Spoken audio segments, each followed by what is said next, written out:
Hey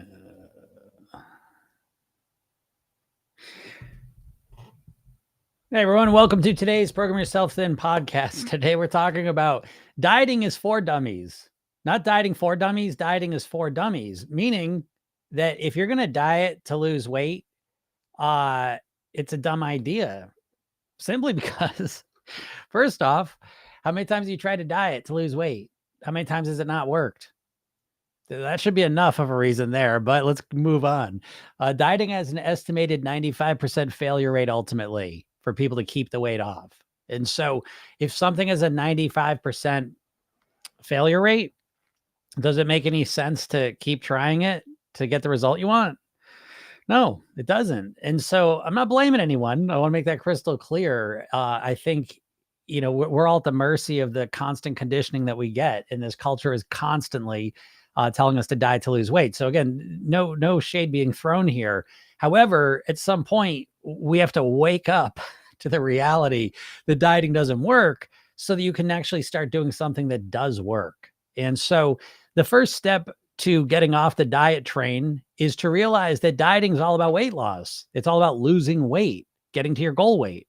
You say, okay, Jim, what's the problem? Well, the problem is you don't want to just lose weight. You've lost weight in the past and then you put it back on. Are you thrilled that you lost weight in the past? Are you really happy about your body because you lost weight 20 years ago? No, you're upset that you put the weight back on. So you need to shift your focus from wanting to lose weight to wanting to live at your goal weight. And this distinction and shift is everything, because when we just focus on losing weight, all we care about is how fast we can lose the weight. And in that situation, we don't care how unsustainable it is. It doesn't matter if I can't keep it up. I just want to get to my goal weight. And this is how you've been approaching it. And you have probably gotten to your goal weight a couple times and then put the weight back on. And the big reason why the weight comes back is because you never are focused on the long-term goal of living at your goal weight. And so because you don't focus on the long-term goal, you choose short-term unsustainable strategies. And this is the core of why you're struggling with weight and will continue to struggle with weight, because your idea of how you have to lose weight is dramatic action that you can't keep up. And until you start to figure out ways to reduce your calorie consumption that are sustainable and comfortable for you, you're never going to be able to live at your goal weight forever. So as soon as you make living at my goal weight the main goal, it forces your brain to find strategies that are built for the long term. And focusing on dieting is focusing your mind on strategies that are built for the short term. And you know this now. And most likely what happens is you have lost weight a couple times, put it back on, and now you struggle to even start or stick to a diet for more than a couple days. And I'm telling you, the core reason why this is happening is because you have a memory of all the times you've dieted and it hasn't worked. It hasn't lasted. You haven't been able to stick with it. And so every time you go into a diet or consider a diet, you're bringing all this negative memory and evidence into the situation with you, and you never believe it's going to work. And so how are you ever going to get the results? How are you ever going to start something? How are you ever going to stick to something if you don't believe it's going to work? You're not. And so the alternative, again, is to really focus on mastering your weight, on living at your goal weight, long-term sustainable strategies. And, with this requires some patience because it's a different focus. It's a long-term focus. It's like when you wanted to go to college, you had to have more patience. It was a long-term focus. And the patience is just, you need it. It's a requirement if you're going to do something for 4 years, 6 years, 8 years. And it's the same thing with your weight. If you're going to get the results you truly want to live at your goal weight forever, it's going to take you longer in one sense, because you're going to use more sustainable strategies. But ultimately, it's going to be shorter because you're going to get to your goal weight and then you're going to stay there forever. So here we are. So it's always your choice and you can do what you want to do, but there's my story and I'm sticking to it. If you want to go deeper into this process I'm talking about, please click the link in my bio, go get the hypnosis session I give you, watch the video, read the emails, and let me help you out. Let me show you a better way. All right. If anyone's any questions, feel free to ask them. How's it going, Jen? Yes. Happy snowy day. It is snowy. What do we get? Probably, it's funny. It's kind of compressing a bit as it's getting a little bit warmer, but probably like 6 inches. Not bad. First big snowfall of the year. I'm a little tired. I was doing some snow removal, but it was nice. Nice to be outside. So yeah, I hope you're. And the driving's easy, so it's kind of it's one of those good snows. What's up, Rachel? Oh, good morning from San Diego. There's no snow there. Joy, how's it going? Katie, how's it going? All excited. I got finally. I know I've been talking about the membership app that I have. And that just launched officially last night. I finally just invited some people into it, so they're there, and that's exciting. So, and everyone's loving it. So again, that'll be rolled out.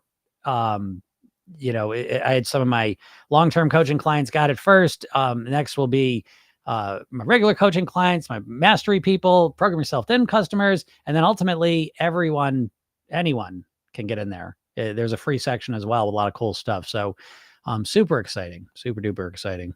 Yeah. Jen says there's relief in knowing that I won't have to diet again. Yeah, absolutely. And I think that's what you want to start wrapping your head around, because dieters just have no chance at all of success. I'm not gonna say no chance. I mean, there's always a chance. 5% is a chance, but it's a very, very low chance. And it really requires a mindset shift. Requires behavioral shifts too, but they start with mindset shifts. And so it's the first step to really mastering your weight is thinking differently about this whole thing. And as I said, one big way is to realize that you don't want to just get to your goal weight, you want to live there.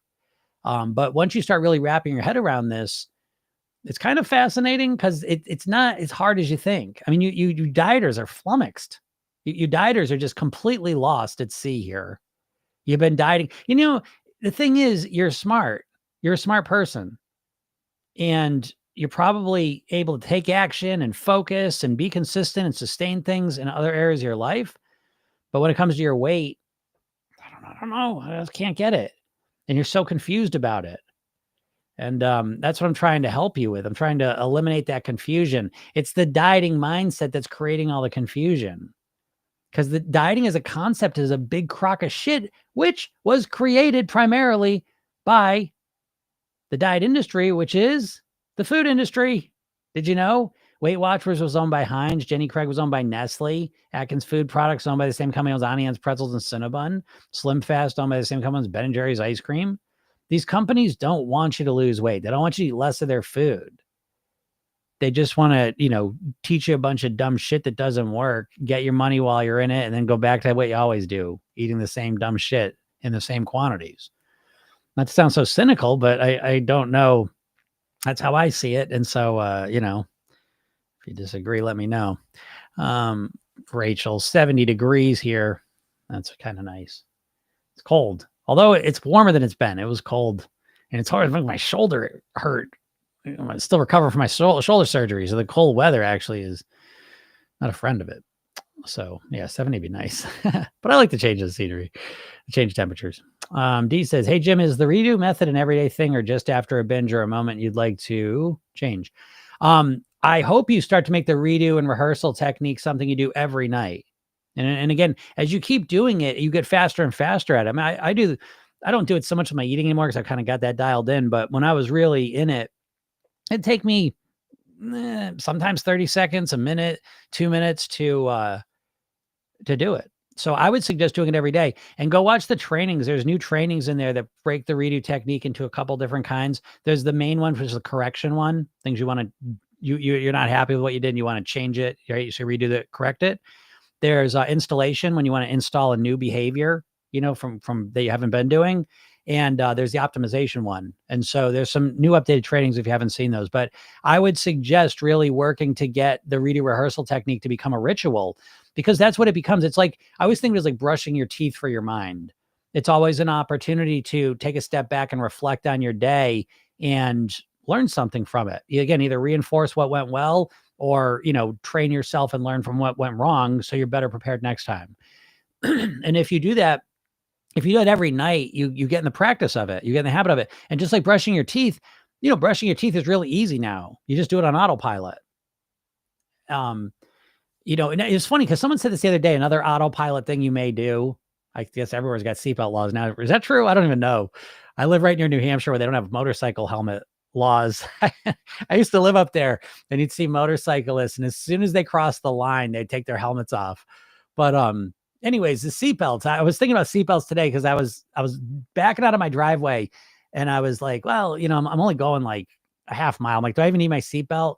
And I was backing up, and then I'm like, okay, should I put my seatbelt on? And then in between that time when I was thinking about putting it on and backing up, I'd put it on automatically. Didn't even realize.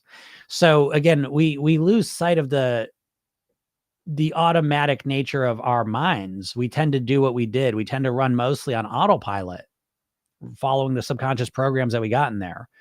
And brushing your teeth is another example of that. You don't think about brushing your teeth, just do it. You do it exactly the same way every time. You use the same hand, you put the same amount of toothpaste on, you do it for the same amount of time, you brush in the same, start in the same place, end in the same place. You do it's a program. It's a subconscious program that you follow.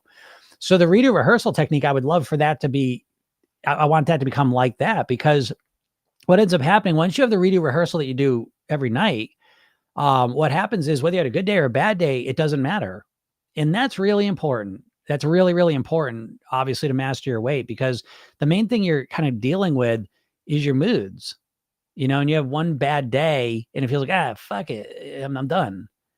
So we need to have some way to deal with that. And again, I equate it to brushing your teeth, because think about this. It's like if you have a day where you eat a lot of sugar, you're not like, I screwed my teeth up already, so what's the point of brushing my teeth? Right? That's not how you think.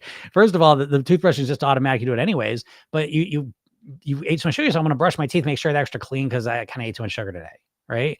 So the redo rehearsal technique to some degree is an equivalent to that, And so again, there's almost, especially in the beginning, there's always little mistakes we make, and big mistakes too. But it's an opportunity to learn and grow from them. And it trains us how to deal with mistakes, how to, overcome them, learn from them, grow, evolve, keep getting better and better and better. So that's how I would suggest doing it. Not just when you kind of screw up, and because then you're out of practice, Shrew says, in desperate need of motivation for weight loss, going through severe self-hatred. Yeah, I'm sorry to hear that, Shrew. I mean, that's why I'm here. It's the emotions. It's the emotions that come along with the weight and the inability to change it that really hit me in the gut. And that's really one of the main things for me. I want you to live a long time too. Those are the two big motivators why I do this. And it's funny, I'll just take a quick side step here because I'm gonna get back to that. I'm so excited, and I got this Circle app, and maybe it'll be Program Yourself then. Maybe I'll do that and make it my own app. I'm gonna take a couple of days and think about that. But it's so exciting for me. My mission is to help as many people as possible live at their goal weight. And this year has been it's funny. I don't know if Jody's here, but Jody was telling me like she was listening to the podcast from last year and all the things I was talking about doing this year, and they've all come to fruition. And this app is really the next big step. And Gym AI is another one. But it's really going to help me help a lot of people. And it's super exciting. And the reason I do it exactly is for reasons like this, where Shrew's talking about it. Again, this self-hatred, where you hate yourself, you hate your body. What's up, Mario? And so that's the stuff, that makes me want to help as many people as possible. So desperate need of motivation. And again, I find this interesting, and I just want to call out the obvious. The thing that's so obvious that you miss it is that as much as you've thought about losing weight and think about it, you ain't motivated. That's your core first hurdle you got to overcome, is you need to get motivated, real, true motivation. And you have no idea how to do this. You don't. You've never learned how to motivate yourself. No, you haven't. What you consider motivation is when you get to a point where you're so angry at yourself, where you feel so bad, where you hate yourself so much that you finally say, that is it. I'm going to change this. I'm going to do it. And then you kick into some plan, 100% keto, Weight Watchers, counting points, whatever, something, you just jump into it 100% on a Monday. And you said, that's it. And then you do that for a little while, a couple days, a couple of weeks, and then you stop and you go back to what you always did. That by definition, that's not real motivation. So you've got to understand that when you get really upset with yourself and then you take action, that's not real motivation. Is it? I mean, has it fucking worked? You know what I mean? That's not the way to do it. So we do need pain, no doubt about it, but we don't want that emotional pain. When that self-hatred gets worse and worse and worse, because that self-hatred is not going to last. And if you base your motivation around that self-hatred, your motivation is not going to last because you don't want to hate yourself forever. It's painful. You're not going to want to stay in that place. So that's the big reason why dieters are not really motivated is they build all their motivation around pain. And your brain doesn't like pain. Your brain's a pleasure-seeking mechanism. So if you make all your motivation contingent on pain, you're really setting yourself up for failure for a number of reasons. So, how do you get the motivation for weight loss? Well, it's pain and pleasure. I can simplify it. In Program Yourself, then we have the motivation matrix, where we go through, again, the first level is pain, pleasure. The second level is intrinsic, extrinsic. So again, in Program Yourself, then motivation's a central piece of the program because motivation is the engine that drives the whole process forward. So in desperate need of motivation to lose weight. Where do you go from there? Where do you go from there? Ironically, I like to say, I don't know. It's hard. I could say I could talk about this for hours, but I'm trying to think about how to give someone who gives me, I don't have any real context or information. So I'm trying to think like some blanket way to approach motivating yourself in a way that's meaningful to you. And,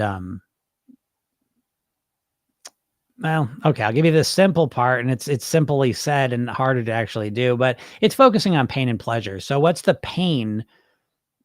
What's the pain of living in this situation? This severe self-hatred. I would move out of self-hatred though, because self-hatred is a paralyzing emotion. And I want to feel pain that I really want to get away from. It's hard to explain. You know what? I'm going to bail on this. Sorry. I don't have enough information. If you give me a little more detail of what your situation is, I can give you a more specific steps forward. So, Jonathan says the whole time when I was telling you about how long I've lasted without gaining weight back, I wasn't really weighing myself. I was just looking in the mirror and thought I looked the same, but I gained 12 pounds. I'm sorry, Jonathan. I'm not laughing at you. That'll happen. Sorry to hear that. I guess I mean, it's, I'm not laughing at you. You know that, Jonathan. You know that for a fact. I'm laughing at the fact that no one thinks this. Dieters never think this because dieters think they know everything. Dieters know everything. They don't need to learn anything about weight loss. They know everything about weight loss.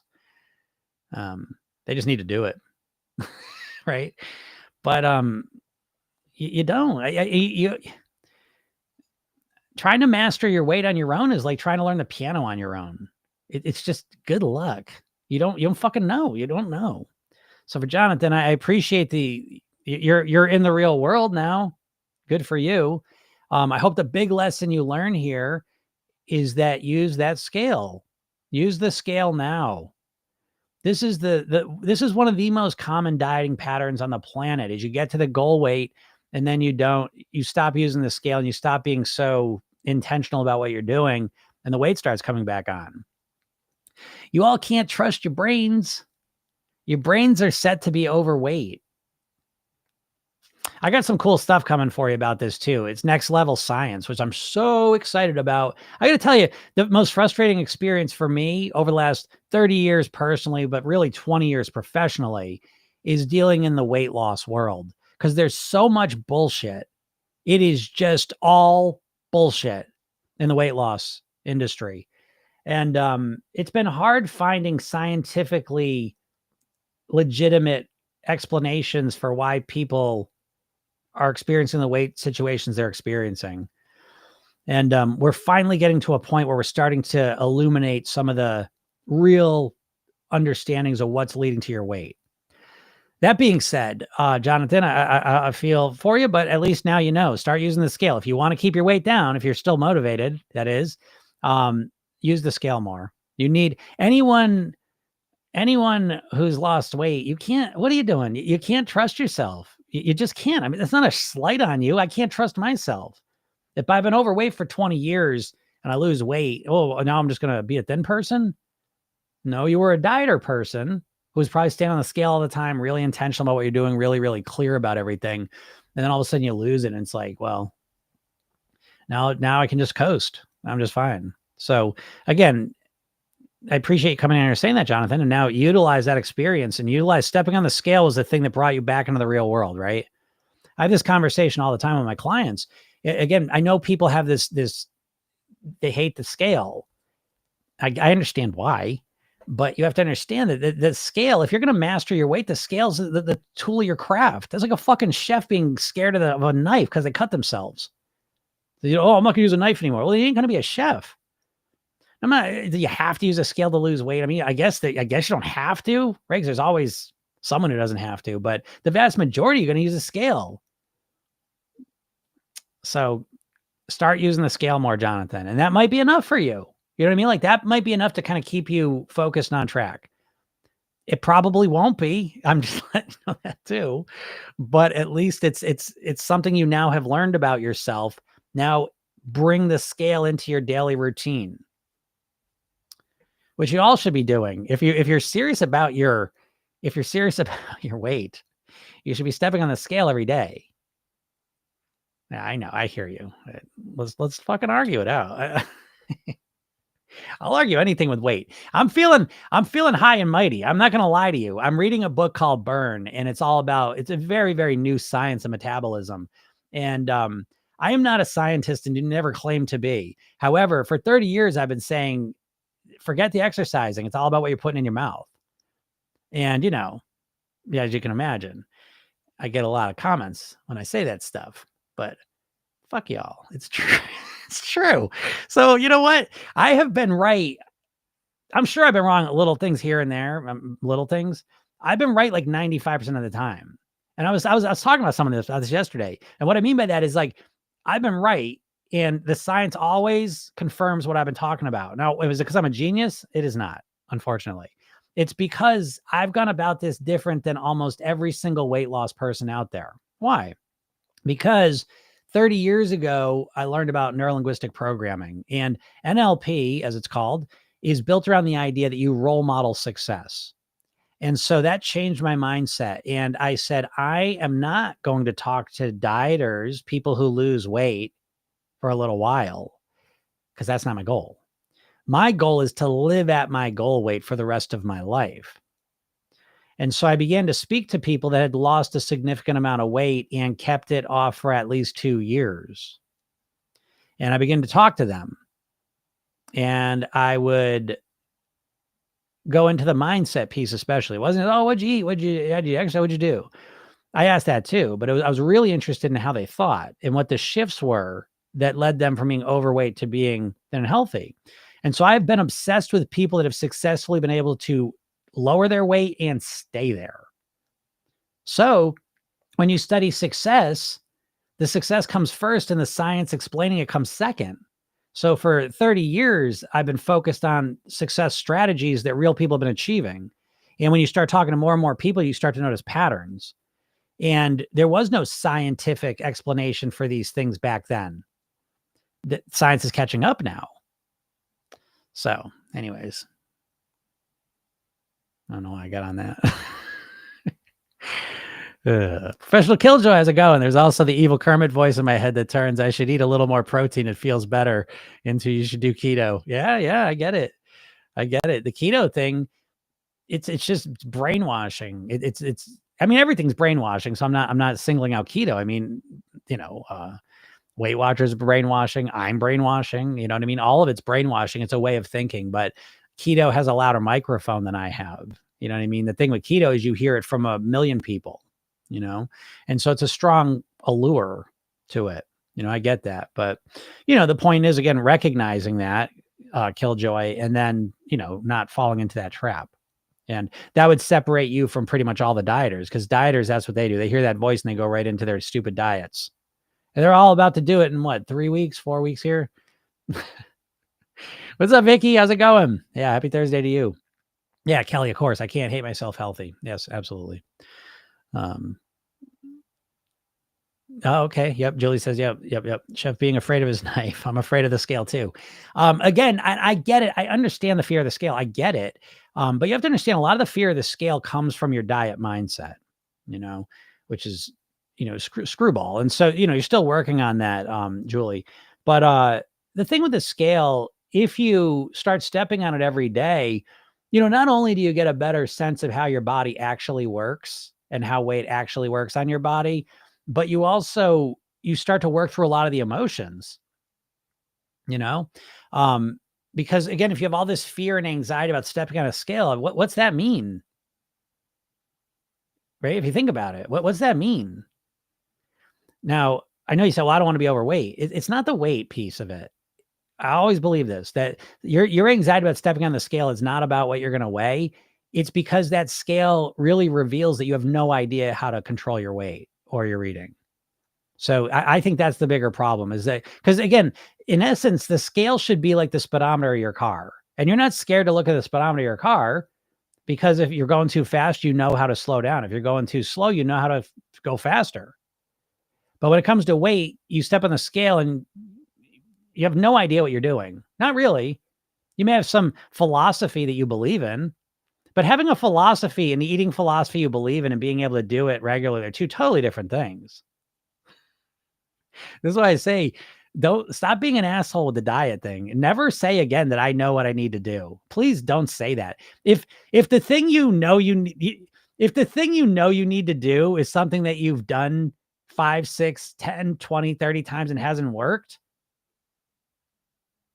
stop saying that, because it ain't true.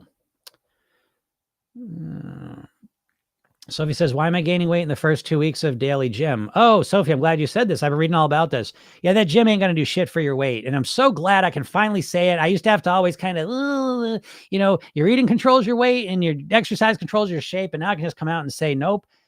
Yeah, exercising is not going to do it. I've literally just been reading about these studies. I wish I knew about these earlier. Yeah, the exercise, I know you don't believe this. That's fine. But the exercising, you're just going to re-regulate. They did a study where they took a group of women and they had them run, I forget the numbers now, but I think it was like they started running a lot more. I know it's vague, whatever. I can't remember the specific numbers. I got to get those. But anyways, they started running a lot. It was a lot. It was like miles a day, and they lost no weight over a year. So what happens is your metabolism, when you move more, you eat more. No, I'm controlling my calories. No, you're not. That's why you're gaining weight. You're gaining weight because you're eating more food. And so every time you exercise, I'm so excited about this. I could finally, a lot of times I have to hedge things, but now I don't. And so every time you exercise, because I've been telling for 20 years, I say, listen, don't start with the exercising. Now, exercising is great for a lot of reasons, not for weight loss. And so I get my clients come, I say, listen, don't start with the exercising, because the exercising is going to make you hungrier.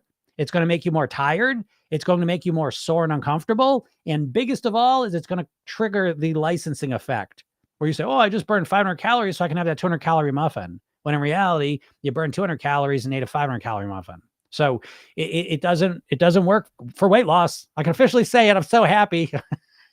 It don't work. Now I feel bad for you all. For those of you that have been working out a lot, haven't lost any weight, sorry. But you still get lots of other benefits out of it. So, again, it's good, but it's not for weight loss. So yeah, the reason you're gaining weight in the first 2 weeks of daily gym is because you are eating more food. Your calorie consumption has gone up, and so is your weight.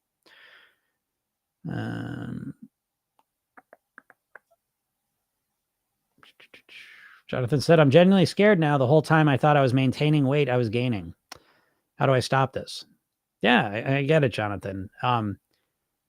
And by the way, I take there's no glee in the fact that you're putting weight on so quickly. I just want to be crystal clear about it. If anyone doesn't know, Jonathan is someone I've known since the beginning of the summer. So it's been almost 6 months.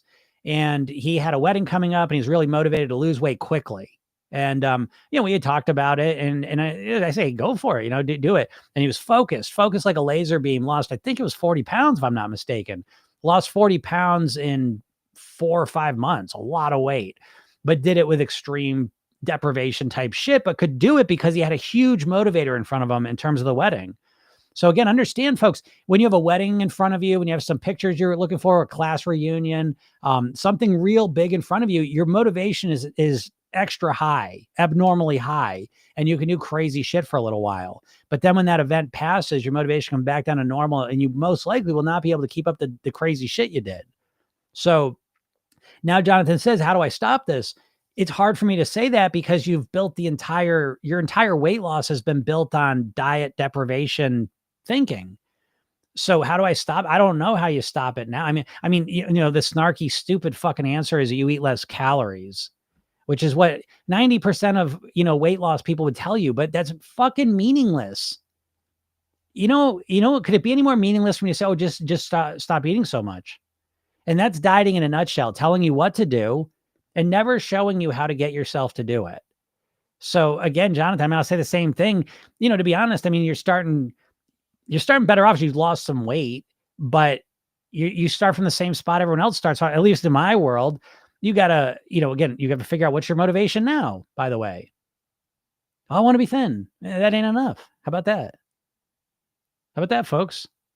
Oh, I really want to lose weight. I want to stay thin. Yeah, well, tough shit. That's not enough motivation. Well, yes, it is, Jim. I really want to. Well, then, okay, then why you keep eating more? Dieters, like, don't take this the wrong way because you're not superficial thinkers in everywhere. Like a lot of areas of your life, if you're listening to me, you're probably a deep thinker. You're probably overthinker. You're probably perfectionist. All of these things. Okay. However, when it comes to weight loss and dieting, you're probably a very superficial thinker. Honestly, you probably have never really reflected on your lack of motivation, and you should. So, Jonathan, again, how do you stop it? Is you need a brand new motivation. Your motivation that you built all your success on is gone now. There's no more wedding. There's no more pictures. So what's motivating you now? And this is the same problem you all have in some form or another. Now, you may not even have a wedding or some big thing coming up, but you know what takes the place of that is I just want to get to my goal weight. And then you make that the big thing. And ironically, like once you get to that goal weight, what's your motivation now? Well, I just want to stay here. Well, guess what? Those are two totally different motivations. Looking forward to the weight loss is a lot more exciting than the maintaining it. And I'll just leave it there. What's up, Mario? Mario says, is it true that fruit can make you gain weight like fresh fruit? No. I mean, anything's possible. If you eat 50 bananas a day, yeah, sure. But God, this fucking world we live in. And someone said it the other day, and it's one of my favorite things, but it's like, listen, no one. There's always a couple people, but the vast majority of you not overweight because you're eating too many fruits and vegetables. No, that's not the problem. So, again, dieters, because you know what? Dieters, when they think about things, it's like it's perfection land. So you're thinking about, okay, how would I have to eat perfectly to lose weight as quick as possible? And so once you start thinking that way, then you're like, well, no sugar from fruit. And it's like, you don't even know what the fucking sugar in fruit is.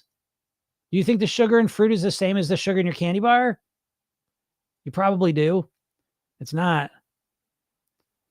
That's the superficial shit I'm talking about. I'm not blaming you either, because we think our mind operates like, you ever go to bowling and they put the bumpers for the little kids up on each side so the ball can't go in the gutters? Our brain kind of is like that. It sets up bumpers so we kind of just stay, because our brain doesn't want to think. It just wants to do what we've done. Thinking's hard. So, no, fruit's not going to get, again, is there an outlier? Yes, of course. But, I bet you, Mario, well, let's just talk about Mario for a second. I'm going to guess, Mario, that your weight issues have absolutely nothing to do with fruit and have a lot more to do with having French toast, a second breakfast of French toast. And I'm busting your chops a little bit, Mario, but Mario was talking the other day because Mario lost a bunch of weight. And then he started gaining weight, and he's like, I don't know what's going on. My eating's the same. Everything's the same. And I'm gaining weight. And I said, that's not true. You're eating more. And then he comes back and he goes, oh, well, actually, now that you mention it, yeah, I started adding a second breakfast of French toast. Yeah, that'll do it.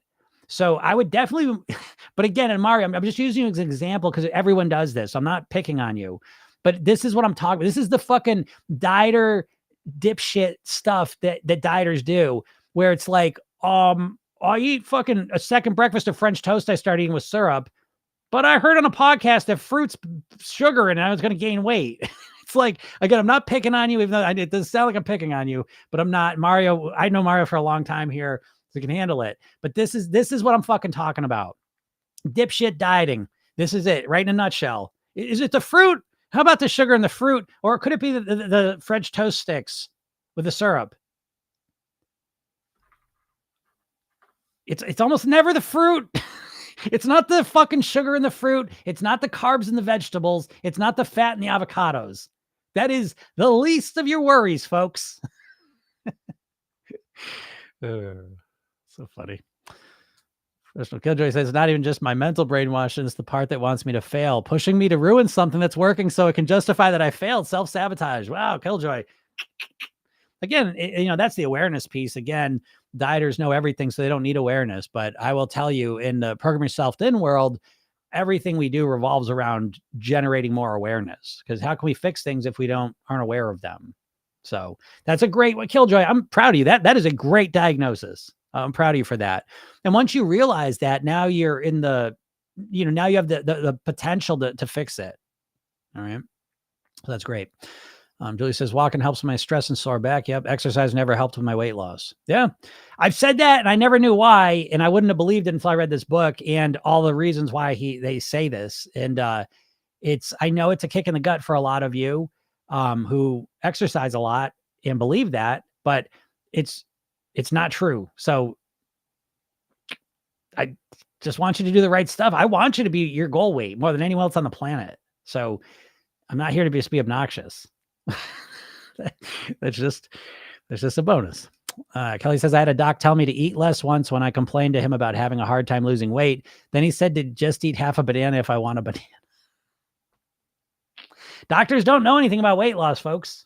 Even the gastric bypass doctors, the obesity doctors, I listen to them and I want to punch a hole in the wall. They bother me more than anyone.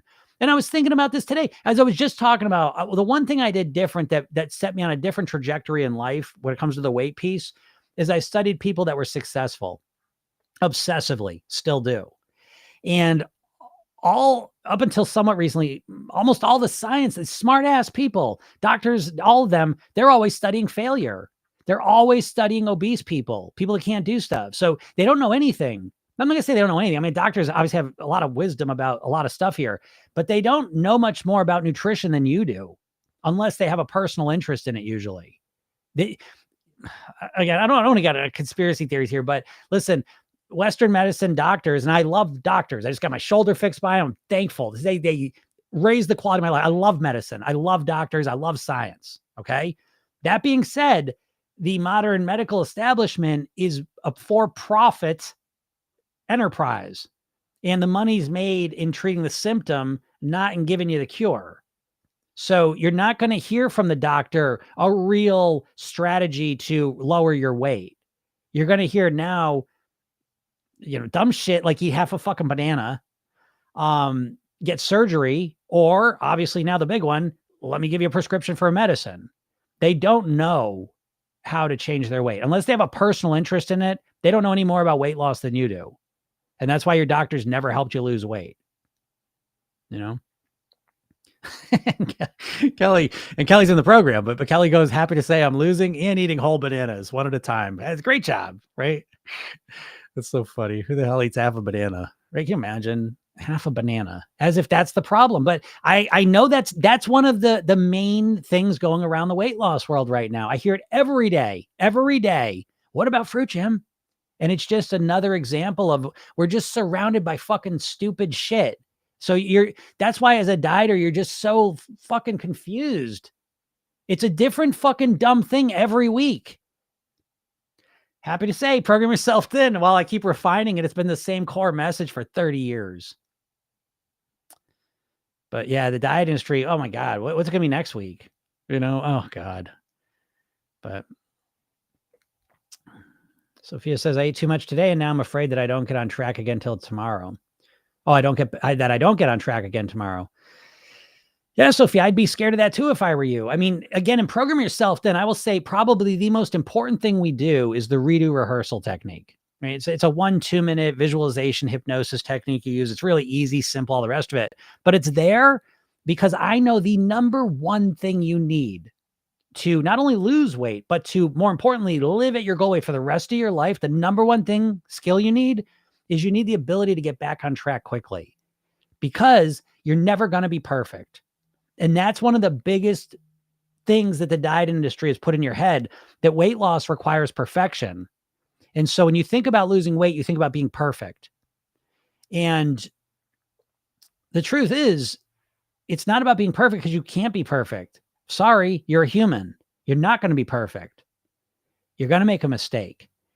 And so the goal should not be like, okay, let me see how long I can be perfect for. It should be, let me make sure that if I make a mistake, I'm able to get back on track quickly. Because dieters have zero skill with this. Because dieters got one tool, and one tool only, it's willpower. And as soon as you make a mistake, you feel deflated. Again, let me back up. Because it's so much deeper than this, because it's all rooted in mindset. Your dieting mindset is that of a sprinter. You think of weight loss like it's a sprint, meaning I just want to get there as fast as I can. But when you think about a sprint, if you make if you trip a little bit in a sprint, you've lost the race. The only way to win a sprint is perfection. Now, if you're running a marathon and you trip a little bit, you got time to make up for it. But you as a dieter, think of weight loss like it's a sprint. And so any mistake you make, anytime you get off track or anytime you eat too much, it feels hugely deflating. And that deflation affects your willpower. And so now you're deflated, your willpower is down, and now it feels like, oh, I got to get back up onto being perfect again. Oh. And you don't have, I don't know if I can do it. And especially, tomorrow's Friday. You get back on track on a Friday. So again, I want to be supportive, but we got to take a step back and realize why you're so scared and why you should be, because you have zero. What's your strategy to get back on track? Just eat perfect tomorrow. Yeah. Well, eating perfect tomorrow is hard, because not only are you deflated, but also, I don't know how long you've been eating well, but it's probably been a couple days. And those couple days have used up your willpower as well. And your willpower is like a muscle. So you've depleted your willpower and excitement. Now you've eaten too much 4 days in. You probably started Monday, Sophia. I bet you started Monday eating better, been doing good for 3 days. Today you ate too much. Now you feel deflated. Your willpower is at a minimum. And tomorrow's Friday. And tomorrow your idea of getting back on track is eating perfect. And it feels impossible. So yeah, I'd be scared too. You have no strategy to get back on track. Whereas in Program Yourself Thin, we would do the redo technique on it. You redo it in your head, you learn something from it, understand why it happened, pop right back on track today. Today, by the way, because not only do the redo rehearsal, but we also have other strategies in place. It's not just about eating well. As another fucking dumb dieting thing is that your entire process is built around eating perfect. You have no mindset component. You have no lifestyle component. So as soon as the eating falls apart, the entire thing falls apart, because that's all there is eating right. That's all your strategy is eating right, eating different. You have no mindset piece, no lifestyle piece. No, you don't need it, right? You already know everything anyways. So anyway, Sophie, I wish you the best, but again, I hope this makes sense to you. So if you want to, again, go to my bio, click the link, get the hypnosis session. That might be something you could use. Listen to the hypnosis session I gave you tonight. Maybe that'll kind of kickstart you again. But the way it's your thinking that's the bigger problem than the overeating today is what I'm trying to tell you. It's the thinking and the lack of strategy. You're not prepared how to get back on track. You have no plan for how to get back on track mindset wise. You don't know how to get yourself refocused and motivated. So yeah, I mean, being nervous makes sense. You should all be nervous. If you're a dieter, you should be real fucking nervous. If you want to lose weight, you should be terrified because you have no strategy. Again, I'm not trying to be as supportive as I can be here, but support sometimes comes in the form of being honest with you. You got to see the truth. Dieters walking around like they got the keys to the kingdom, like they know everything. It's just, I mean, talk about the emperor has no clothes. Dieters are fucking crazy. So crazy that I sit here and I insult dieters all day long, every day for 2 years, and I never get dieters arguing with me. I find that crazy. I can count them on one hand. Literally. I've had probably 4. It's almost always a guy. I always like a guy who's like, oh, you're full of shit. Dieting works. I lost 60 pounds. And then we talk about it. Every single one of them has come over to agree with what I'm saying. So again, just the fact that you don't even believe in the diet enough to even argue with me should be a real fucking concerning sign for you if you care about your weight. Right? Am I crazy? So funny.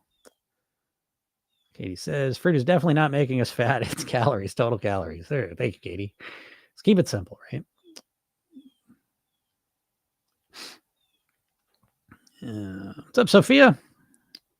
Is it good to weigh yourself every day? I think it's good to weigh yourself every day. Now, that being said, again, in Program Yourself Thin, we're all about the mindset piece. So again, I'm not saying that I'm not saying just step on the scale with the same mindset you got now. I wouldn't suggest that. But in Program Yourself Thin, you learn that you can actually influence your emotions.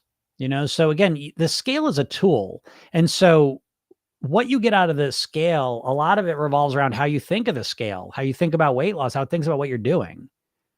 People put way too much pressure on the scale is a big part of the problem. So I am a big believer in using the scale every day if you're serious about losing weight, because I think it keeps you, I hate using this phrase because it's misconstrued, but it does keep you honest. It keeps you focused.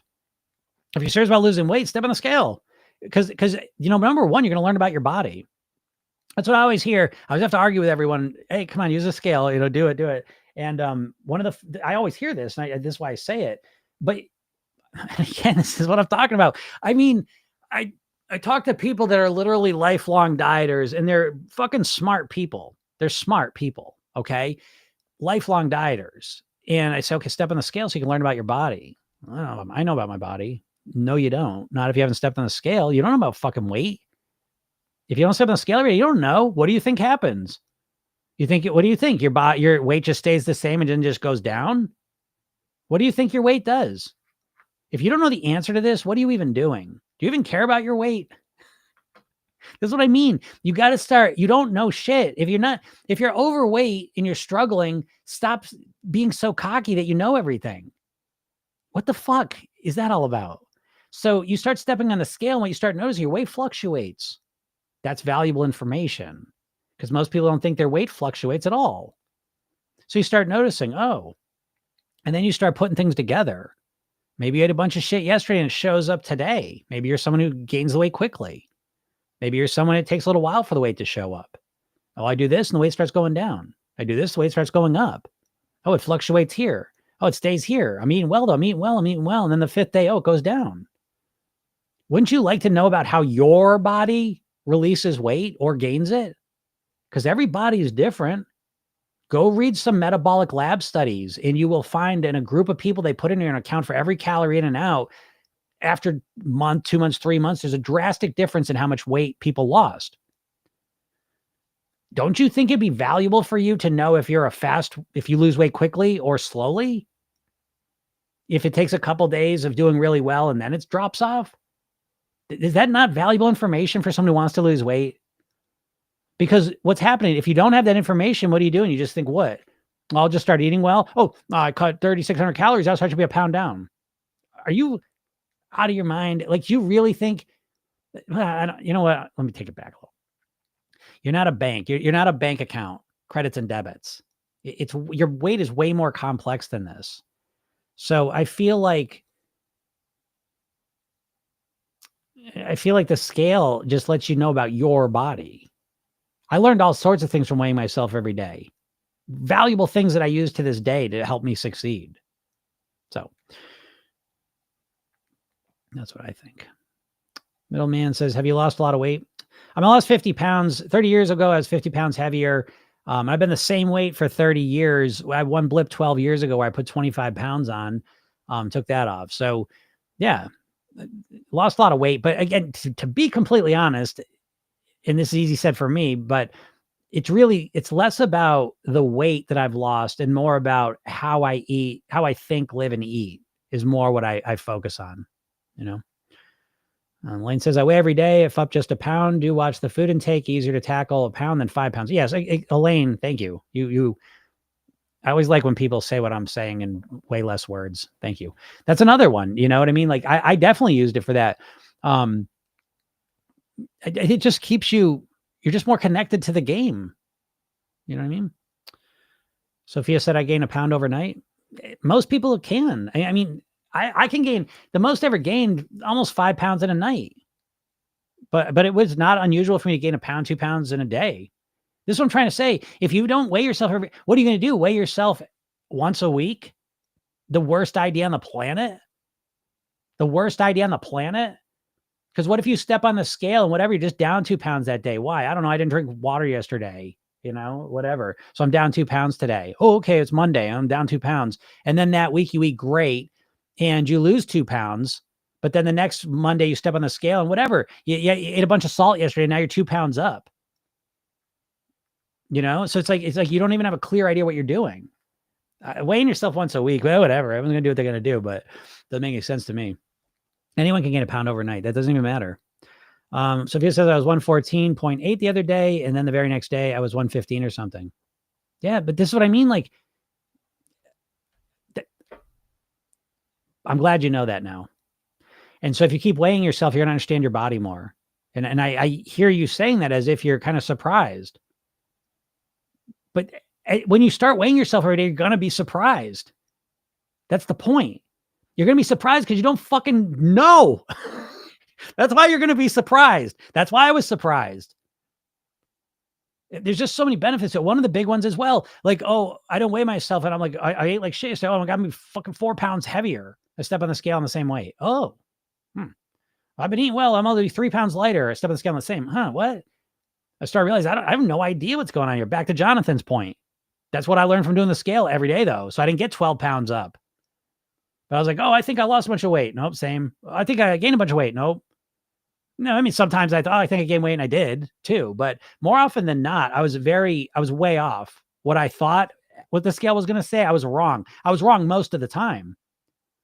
Thank you. I like being wrong because it means I'm learning something new. So Katie says, gained 2 pounds, lost 1.5, gained a few ounces, lost a few in just a few days. Weight can fluctuate a lot. Yes. And Katie and I were talking about that. And the big point I was making with Katie, the day she stepped on the scale and it went up 2 pounds was a tough day, but all the other days of the week, she was losing weight. So what if she just weighed herself once a week? She would have that one day where she felt like shit, and the rest of the week she would have felt like shit. She would have thought she was still gaining more weight. So again, I mean, the scale, if you don't weigh yourself, you're just in your head. What do you think? You think you're just like, well, I mean, I guess people can do it either way, but it's like, if you don't weigh yourself, you're living in fantasy land. You're not living in reality. You don't know. Again, it's Schrodinger's cat. I don't know if you know that experiment, but basically it's just there's a cat in a box and we don't know if it's alive or dead. And until you look in the box, it's both. And so that's how a lot of you dieters are walking around thinking about the scale. You're like, oh, I gained weight, I lost weight. And it's like, how do you know? You step on the scale today? No, but I can just feel it. You don't feel shit. You don't feel shit. You're wrong. You're wrong and you're wrong. Biggie says scale helps manage weight fluctuations before they get out of hand. Yes, agreed. I think that's the biggest reason to use a scale, especially once you lost the weight, Jonathan. Start using that scale more. It'll snap you into, at least, again, you're more connected to reality, literally. Like literally. You step on the scale every day, you're connecting to reality. Yeah, and making adjustments to reduce consumption. Exactly. I did that too. So Kelly says, stepping on the scale, feeling curious helps relieve the pressure some for me. It's data. Yeah, absolutely. And I get its work, by the way. Like I understand that at first the scale is this big thing. I understand that. I'm sensitive to that. But what I'm saying is that to me, it's a really valuable thing to work on. Developing the courage and the indifference and the curiosity, whatever emotion it is that works for you, to get on that scale. Because getting on the scale every day, if you don't become obsessive with it, can become a really, really important data point for you. So again, you've got to use it's a tool. You've got to use it the right way. Yeah, so Vicky said, yeah, scale's an ongoing tool in the arsenal. Yes, absolutely.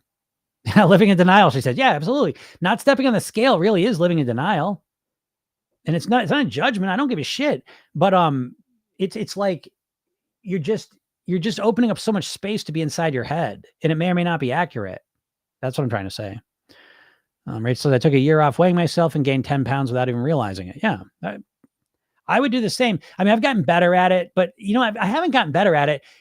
The reason I don't use a scale a lot anymore and my weight stays the same. Why? Because I've structured my eating and my lifestyle. So I eat the same week after week. Like I really do. And I know people think they do, but I really do. My eating is extremely structured. And so I eat as much variety as I need for me to feel happy with it. And I love my eating. I love how I eat. But my eating is like, you can set a clock to it. I mean, it's really very, very structured. And so because my eating's very structured, my calorie intake's very structured, my weight stays the same. So yeah, but again, dieters, you're nowhere near this because for a million reasons. Yeah, right, Jen. Yeah. Your bathroom activity can change your weight, let alone food, your cycle, salt, etc. Yeah, exactly. A million things can change your weight. Your weight's not as simple as you tend to think about it. And so that's what I mean. And again, I'm not here like I'm not one of those people. I'm not one of these. God, I can't stand. I want to make this clear. Like I'm not talking about using the scale like Jillian Michaels or David Goggins. Like I don't, they are. And it's like I'm not saying it like that. So it's not like, again, it's not using the scale in a diet. I'm not like, hey, keep being a dieter and then use the scale. I'm talking about like using the scale with a different mindset. I just want to make that clear. That even means anything.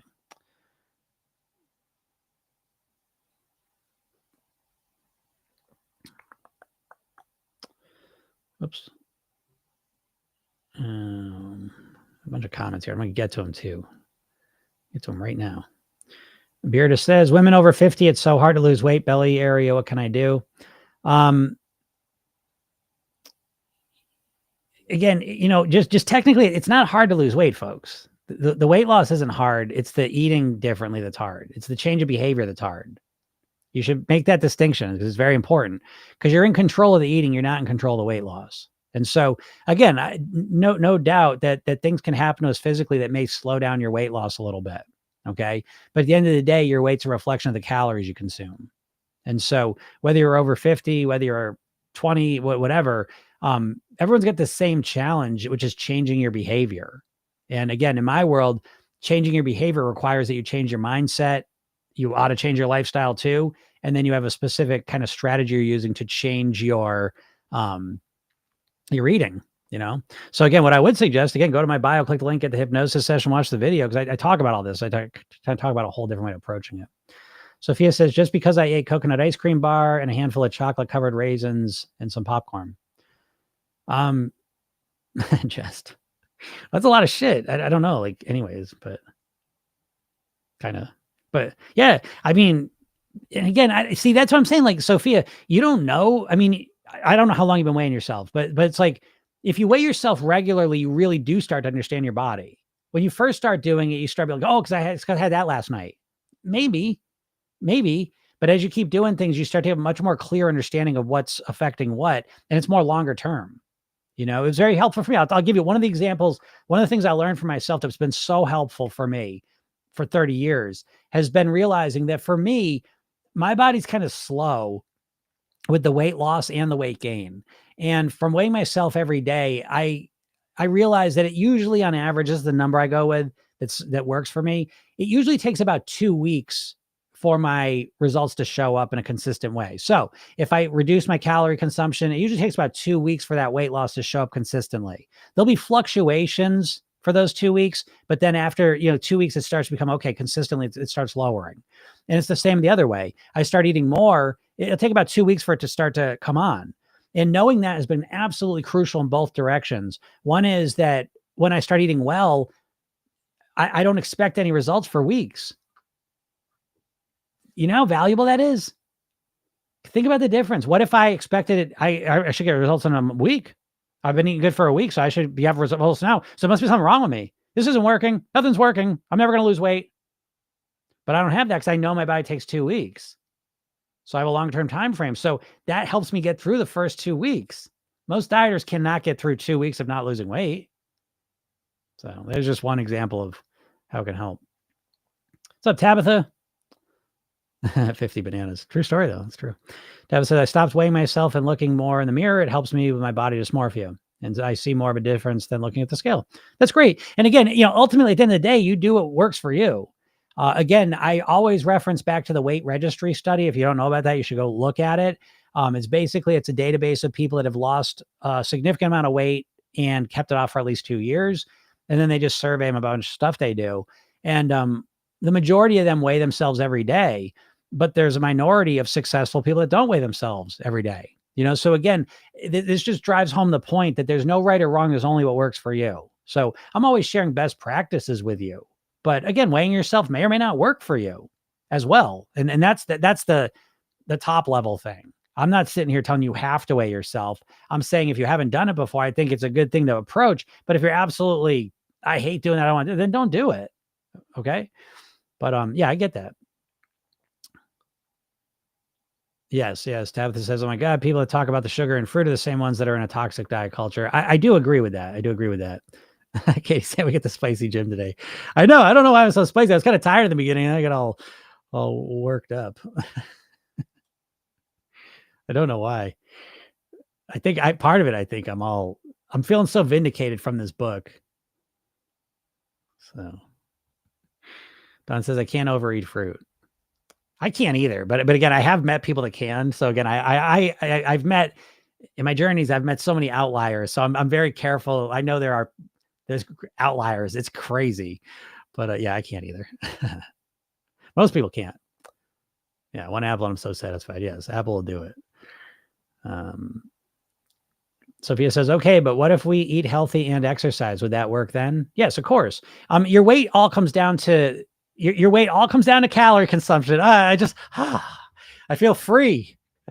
I was going to hedge everything. And now I don't. Yeah. It comes down to what you're eating, but again, and I'm not saying, exercise is great for a million reasons. So exercising is good. I'm not saying don't do it, but I'm saying in the weight loss context, it's not going to do it for you. And if you're someone who's been working out like a mad person, I would strongly suggest you pull back a little bit from that and dedicate more of that energy to your eating. Again, this is something I will tell you where this came from. 30 years ago, I remember looking in the mirror saying, I've got to lose weight. And then the next thought said, okay, you're going to have to start working out a lot. And I hated working out. And another voice comes in and says, fuck that. I am not working out. I don't want to do it. And then this other voice comes in and says, you know what? We'll just master our eating. That's easier. You're a lazy shit. We'll just master the eating. If anything, that's even easier. There's less eating. And that was a decision I made 30 years ago. It served me well. And along the way, before I even knew all this stuff about the metabolism thing, is I thought to myself, I said, if I built it around exercising, how would I master my weight forever? You're going to be able to exercise like a bad person when you're 70, 80, 90? When you get sick, when you get hurt. So, again, now it's just proof. But anyways, even before there was absolute proof that the exercise is not going to do it, it's about the eating. It's the energy balance. It's the food you put in your body is the best way to change your weight. So yes, exercising is great for a lot of reasons and it supports weight loss, but you got to be careful because again, exercising the way I know a lot of you exercise, which is too much, that can happen. Right? Because you just want to lose weight. And so again, dieters are all or nothing. And that includes their workout routine. So they jump right into a crazy workout routine. And it's like, it takes a lot of energy and focus that you could get a better return on investment of that energy, focusing it on cleaning up your eating. So again, Sophia, I don't know how much energy you put into exercising, but if it's a lot, I would absolutely pull back a little bit and dedicate that energy more to the eating piece of it. That's going to serve you better. Yes, Don says we can still overeat healthy food. Portion size matters. Absolutely. Portions, everything. The combination of the two that would make us lose weight more and faster then. Yeah. I mean, the combination of the two, if I wanted to lose weight, if I was overweight and I wanted to lose weight, I would divvy up and I want to exercise though. I would put 75% of my energy into eating and 25% into exercising. If you want to exercise. Now you're looking at someone who has mastered their weight for 30 years by putting 100% of their energy into the eating piece of it and the lifestyle mindset piece as well. But I have not done any consistent exercise at all. And I work at a desk. Now I do yoga and I'm a very active person. Okay. Like I love doing projects. I play basketball. I walk. I do a lot of moving around, but I've not gone to a gym or done any workout in any consistent way for 30 years. I have little moments when I do stuff and whatever. So.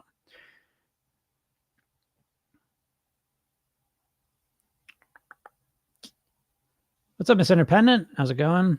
Butterfly says, how can I not feel bad after binging? I was doing so well with my diet. You're still doing so well with your diet. If you have 6 days of perfection and 1 day of binging, you still had a great week. I know. Again, dieters all or nothing, right? So as soon as something bad happens, everything's bad. But if you could take a step back and look at it mathematically, statistically, if you get 5 days of eating great and then 1 day of binging, you're still, having a great week. So how do I not feel, how do you not feel bad after binging? The secret is to learn. Your brain will give up pain for learning, but you got to learn something. And bingers never learn anything. They just say, oh, I'm never going to do that again. That's the last time I do that. No, it's not, because you don't even know why you did it in the first place, and you haven't resolved anything. You haven't learned anything. There's not going to be anything different the next time the binge scenario shows up again. So again, the secret to feeling better about the binge is to learn from it. What the fuck? What happened there? 5 seconds before I started binging, how hungry was I? Where was I at emotionally? Is this just a habit pattern I have every Friday night or whenever you did it? And so you start diagnosing, you start understanding the binge. You need to understand what caused and what triggered the binge before you can fix it. And so as soon as you adopt that mindset, it instantly begins to release the pain, because now you're focusing on fixing it.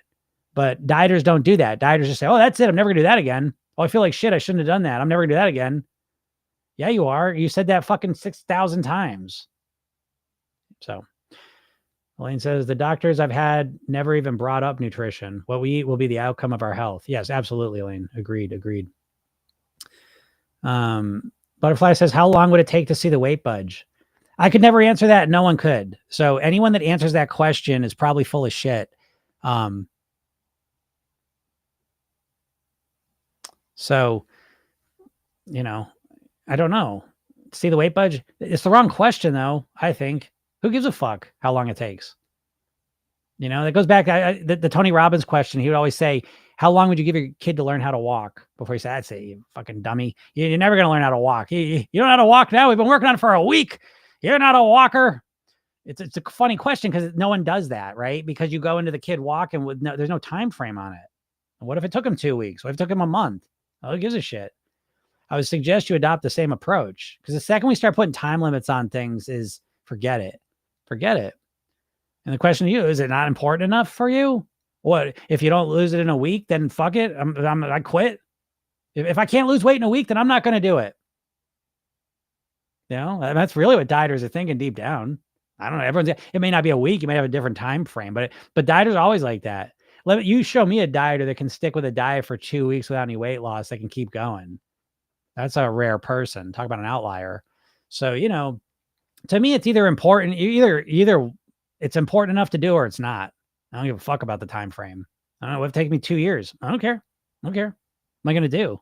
If I don't do it, then I'm just going to be overweight forever. So I get what you're saying. And I know that's the diet mindset of how quick can it take, but I don't know. Maybe you're a slow weight loss loser. Maybe it'll take you 3 weeks. Maybe it'll take you 2 months.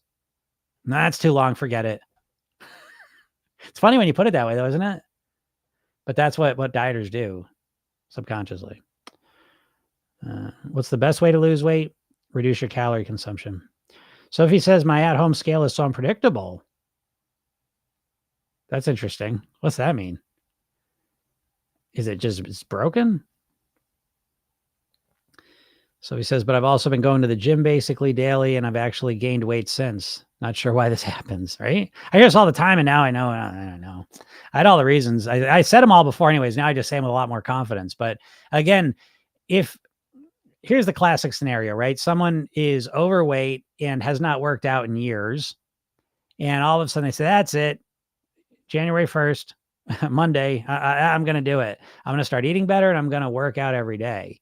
And so you start working out every day, and you're not used to it. So it takes tons of energy to get yourself to actually do it.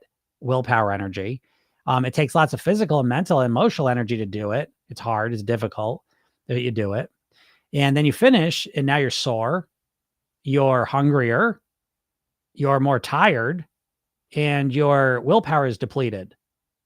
Then on top of that, your brain says, look at us. We exercise. So now I can eat some shit, and I'm still going to lose weight.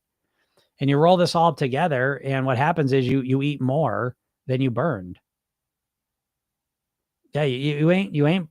I gotta get the number. I'll have this stuff for you. I don't know if I'll have it tomorrow, but next week I'm going to start quoting this book with the specific studies. We'll talk about them, just so you have this. Because wouldn't it be nice to know? This is what I'm trying to tell you. This is just one more example of you dieters, your head's just filled with fucking rocks. Like you got no idea what you're doing. You're just, you heard some shit on a podcast and it's like, oh, I'm gonna do that. And again, I get it. Intuitively, it makes sense. So if I burn more energy, if I work out harder, I'm going to burn more energy and I'm going to lose weight.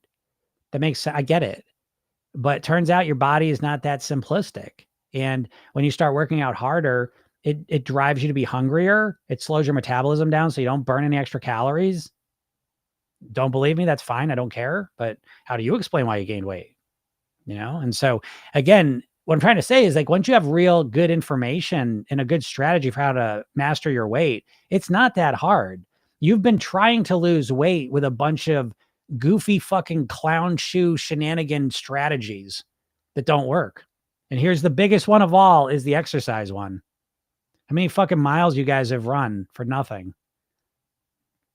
I wish it wasn't like that. I want you to just use the right thing that works for you from the beginning. That's why I'm here every day. Every day. That's why I'm about to invest, a lot of money into an app so I can help more people. So no one wants you to get better results than me.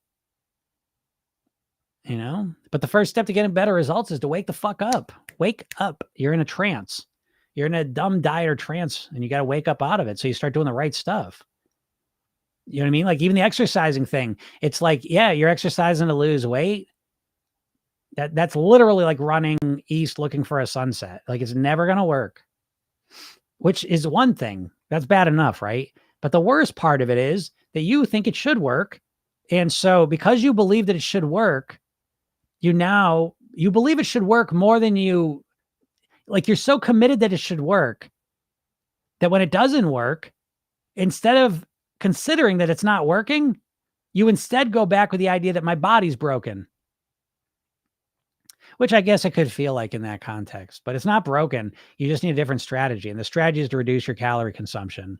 And it's the same fucking answer every time. And I'm just so excited because I've been thinking this stuff and saying it, but it's like I didn't have the real clear cut black and white science to back it up. And now I fucking do. And it makes me feel like $1 million because it's the same shit I've been saying for 30 years. 30 years. And it makes me feel very confident that all the other stuff I'm saying is eventually going to be validated by science too. Why am I so confident of that? Because I keep watching people losing weight that I work with. I keep looking at myself being the exact same weight for 30 years. So yeah. Joy says, portion control of the foods I love is what I struggle with being Italian and loves to cook. I get that. I mean, everyone's got their specific issue. But again, then you focus in on portion control. Portion control is what it is. That's not what it is for everyone. It is in a technical sort of sense, but it's not just about portion control because some foods are really hard to portion control. So, there are other factors, but that is one of the top line ones, for sure. Don says, when we work out, we get hungrier, so we tend to increase food intake and eat more than we burn. Yes. Thank you, Don. So he says, how do you approach dealing with that? Yeah, you got to reduce your calorie consumption. So, I mean, that's where, my approach, you're not going to hear this. I've never heard anyone talk about structuring your eating the way that I do. So I'm not going to explain it too much here because it's a whole philosophy and I don't feel like it. But basically what you're left with is tracking every single calorie. And no, it don't work either. That don't work. You're not broken. It's a shit strategy. It doesn't work. Structuring your eating is completely different because structuring your eating it's regulating it. It's moderating it in a way that's sustainable and accurate. Yeah, I'm just gonna leave it there. But that's how you have to do it. You have to reduce your calorie consumption. You have to reduce your average calorie consumption. And the way you do that long term is to structure your eating in a way that's going to be consistent moving forward. So I've been eating in a consistent way for going on probably 20 years now. Now it keeps changing a little bit. I keep optimizing it. I tweak things and it gets better and better and better. But the core strategies I had, the core meals and how I dealt with it have been very, very similar. And so So if I continue to live this way, my weight will stay the same. If I add something to it, which I would be very aware of, my weight would start to go up. If I took something away from that, my weight would start going down. Yeah, I get it, Sophie. I've definitely gotten hungry since I'm drinking more water too. Yeah, water's not going to do it. That and going on the scale, it's demotivating for sure. Do you go to the gym every day? Yeah, I get it, Sophie. It is demotivating. Susie says, do you fast? What do you usually eat for breakfast? Thank you. I mean, I hate to use the word fast because I don't like the whole concept of intermittent fasting. Again, I like it as a tactic. I think it's valuable, but I don't like it as the whole philosophy of weight loss. And just once again, it's just like, it's such a simple conceptual idea, but it's like, how do you actually do it? And that's not enough. So whatever. It's just all the diets. It's just all fucking scams. And I mean, the intermittent fasting is not like a scam. It's just that it's like a tactic. It's a tactic meant. It'd be like if I sold, well, I do sell a hypnosis program, but actually it's a really unique one. But it would oops, shit. Oh, look at that. Oh my, sorry everyone on Instagram. My shit deleted there. Anyways, yeah, I okay. So I usually. I don't even call it intermittent fast. I've been doing this for 30 years. I did it without intermittent fasting, but I usually stop eating somewhere around 6, 7 o'clock at night and eat the next day around 7, 8 o'clock. And that's wonderful for me. And then breakfast, I usually have Ezekiel toast with natural peanut butter, apple, natural peanut butter, bunch of water. Nice, Don. Yeah, Don. So I've accepted we gain weight with how we eat and I walk daily. Yes, that's a good one. Everyone says, so we have to use the scale. You don't have to use a scale. I think it's just a best practice for most people, every day or every week. Yeah. If you're going to use the scale, please use it every day. I always say there's nothing crueler than using the scale once a week. It is going to set you up for failure. It makes no sense to weigh yourself once a week, in my opinion. I don't get that. So again, I do believe though, that if you're going to use the scale, you've got to do some mindset work with it as well. Okay. I just want to be clear about that. Anna says women over 50 are losing muscle, lift weights, and put that muscle back on. Yes, agreed. There's lots of benefits to moving and exercising for sure. Weight loss just is not one of them. That's all. Don says, yes, I don't accept a new low until I hold it for 2 weeks. Yeah, right. Exactly. That's great. Carol says, which book, Jim? I joined late. The book's called Burn. Great book. Sophia says, I'm going to weigh myself every day from now on. I didn't know that was good to do. Is it better to weigh in the morning or whenever? It doesn't really matter. Just be consistent, so either pick the morning, pick the night, and just keep it consistent.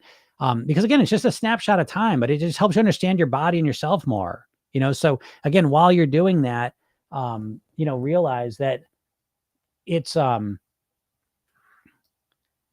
there's a spider crawling all over my shit over here. That it's a starting point just to understand what's going on here and just relax with it too.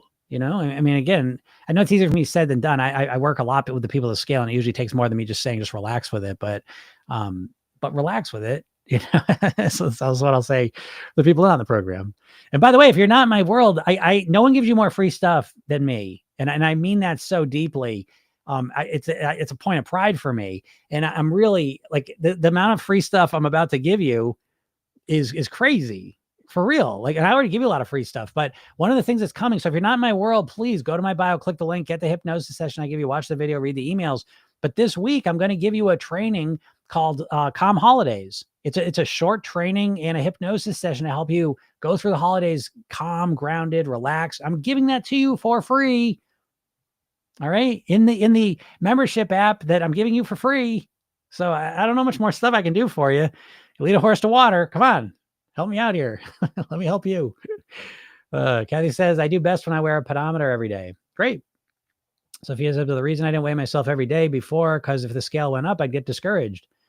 Well, yeah, I get that, Sophia, but learn to deal with that discouragement. That's what I'm saying. Stop. I know most people don't realize they can influence their emotions and their thinking and their mindset. Right. But in Program Yourself, then that's a core part of the philosophy that you can influence how you think about things, which leads you to influence how you feel about things. So when, I'm scared to step on the scale, I might be discouraged if the weight went up. I'm not going to accept that. me personally, because I felt that way. I get it. I get what you're saying. But if we accept that, if I I don't want to step on the scale, but if it goes up, I'm discouraged. And then what? And then I feel like quitting, and then I don't want to do it, and then I eat terrible. Okay, so if you don't change all that, how are you ever going to master your weight? So it's like, if I feel that way, I acknowledge it, I accept it. Okay. But I don't want to be this way. I want to be able to step on the scale and see it for what it is. Oh, your weight went up. Okay. It's because I've been eating more. And now that's going to remotivate me today. I'm going to lower my consumption. I'm going to eat cleaner today is what I used to do. I'd step on the scale. It went up. Okay. Come on. I used to always use the word, let's tighten things up. Let me take my foot off the gas. Yeah, those are phrases I just always use personally. But so the scale went up a little bit. So, okay, let's tighten things up. Let's commit to the mindset stuff, the lifestyle stuff, the eating stuff. Let's do it more cleanly, because I want that to go back down. Why wouldn't? So, I get discouraged. I just fall apart. I just quit. Well, you can't be that way. And get the results you want. Kathy says, my problem is discipline. I need to be better. I'll give you just a quick one, Kathy. You don't need to be better. You want to be better. Anytime you all are saying, I need to do something, I should do something, I have to do something, cut that shit out. Let that be a big red flag, because you're stealing your autonomy away, and you're creating a situation where you're fighting against yourself. So as soon as you hear, I need to, I have to, I should, change that into I want to, or do you not want to? You say, my problem's discipline. I struggle with discipline. That's a fine place to start. But then it's like, okay, well, what do you want to be? I want to be, more disciplined. Well, what's that mean? How's that show up? We want to get more and more specific. I need to be better. You don't need to be better. You could continue to be the exact same for the rest of your life. No, it's not a need. Oh, no. Okay. You're right. I want to be better. Okay, great. Why do you want to be better? Oh, I'd feel better, and I'd look better, and I feel great. Let's go into that. The more you go into that, the more motivated you're going to feel. Hope that makes sense. Princess Robin, do you have any longer visualization videos for weight loss on YouTube? I do. Yeah. So if you go to my YouTube channel, Jim Katsoulis, there's I think there's an hour, 4 hour, 8 hour one, I believe, for weight loss. And I think there's a couple that are related to weight loss as well. I got a bunch of them up there. So I forget what they all are though. Elaine says, I'm 75 and weigh 15 pounds more than when I graduated high school, have always been concerned with nutrition. Well, I mean, that's pretty good, Elaine. I think, 15 pounds. That's in the realm of success in my book. I don't know how you feel about it, but sure. All right, everyone, I'm going to get out of here. Again, if you're not in my world, go to my bio, click the link, get the hypnosis session, go listen to it. And if you like this, I'm here every day, Monday through Friday, usually around noon Eastern. And if you miss it, want to listen to it, the podcast is called Program Yourself Thin, and you can find it on all the podcast platforms. So, all right, everyone, have a super duper day, and we'll talk soon. Bye.